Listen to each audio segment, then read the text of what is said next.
Hi, I'm Scott Colvin, and my wife Margot and I are in the Silicon Valley North part of our church. Albert Einstein said, "In the middle of difficulty lies opportunity." Lewis Williamson was born on the south side of Chicago to two parents who are both deaf.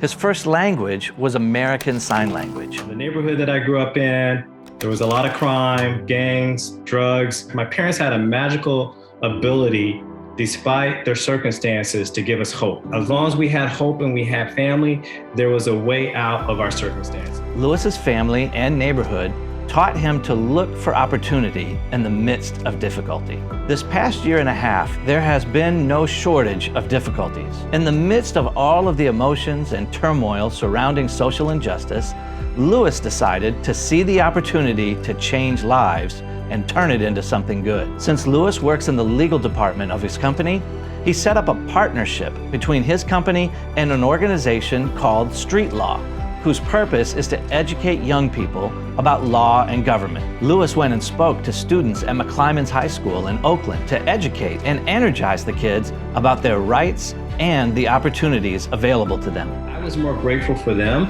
because I knew the obstacles that they were up against. I knew the background that they were coming from. And so I had wished that someone in my circumstance had reached out to me and helped them the way that we were able to. And they just soaked it all up. And they were so appreciative of the learnings that we could give to them. Because Lewis is so indebted to his parents for training him and giving him a heart to help people, he wanted to give back to them.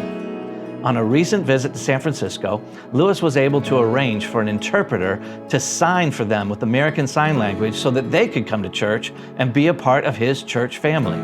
They loved it and are now excited to study the Bible over Zoom and learn more about God's plan for them. I've just become even more grateful for the kingdom. We've been able to connect with disciples in the deaf ministry in LA. We've been able to connect with disciples in the ministry in Chicago. We look forward to taking Lewis's parents to the Chicago ministry when we're there visiting. Ephesians 5:15-16 says, "Therefore be very careful how you live, not as unwise, but as wise, taking advantage of every opportunity because these days are evil." It takes faith to find the opportunities God provides when we are experiencing difficulty. And when you have a personal relationship with God, you can have impact. Just like I was able to have impact with Street Law. If you'd have met me 20 years ago and said I would be teaching a bunch of kids from McClymonds High School in Oakland, I never would have done that if I was not a disciple. Lewis provides a great example of having faith and making himself available to be used by God to do great good.